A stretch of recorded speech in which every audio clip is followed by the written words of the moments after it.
So. Is Woad, is that as light a blue as that normally, or is that the Swedish taking off? Oh, you can go very dark with Woad. I just didn't have very many leaves. I just had a little bit, so. What are the leaves? Woad leaves, I don't know. Woad leaves, yeah. Woad is, like, the plant is just called Woad. Yeah, it's biennial, isn't it? Yes. Yes. It's biennial, and at the end of its first growing season, you cut off the rosette of leaves and you dye with it, and it's a great thing to dye with because in the bath, in the dye bath, it just looks yellow.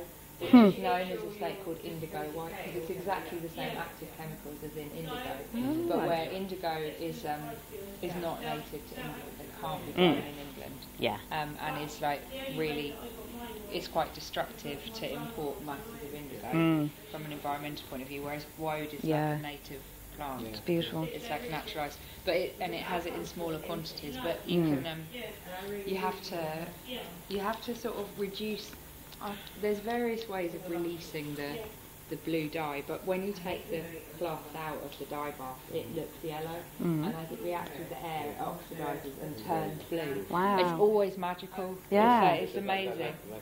Fabulous. People really, yeah. It's really nice. It is So, very like that. What about the sort of the green going into yellow here? These are all Woad, but I tried different mordants with them. Oh, right, okay. So that's got no mordant Yeah, at all, which yeah. gives the truest blue. Yeah. You shouldn't really use a mordant, but I was experimenting. That's copper. Yeah. That's alum.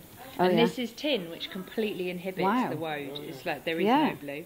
Wow. And then different mordants. I've got like bramble there with alum, Wow. Yeah. bramble with copper, bramble and sunflower. Ooh, that's the lovely. sunflowers do really like. Yeah. You boil the whole head of the sunflower. And I just kept deadheading them and then freezing the head. So Yeah. I've got this really dark green, and that's like brambles, maybe rhubarb as well, and an alum mordant. I can't remember all the mordants and all the things, but it's all like sunflowers. And then at the end, this is dried rhubarb leaves, whereas like, and when you dry them, and this is with a tin mordant, which is the really bright, like it lightens the colours.